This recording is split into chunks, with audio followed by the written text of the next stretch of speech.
Welcome to the Super Duper Digital Library. This is the memory mode in the Fun Deck interface. In the top left corner of the screen, you will see the Modes button and select Memory. In the menu, you'll be asked to select how many cards you would like in the grid. Click the Focus box if you would like time to discuss the contents of the cards and resume the game manually. Leaving the box unchecked will allow the cards to flip back over automatically if there is no match. Click the Numbered Card box for readers to add numbers to the back of the cards, or Animals on cards for pre-readers to add animals to the back of the cards.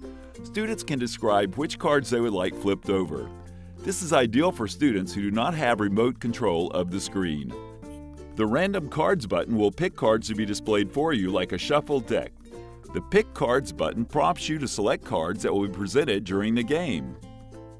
Just a reminder, the object of memory is to have the most matches if playing against an opponent, or if playing against yourself, match the whole board in the least amount of turns. At any point, click the New Game button in the bottom right corner of the screen to return to the memory menu and start a new game. Thank you for being a Super Duper customer.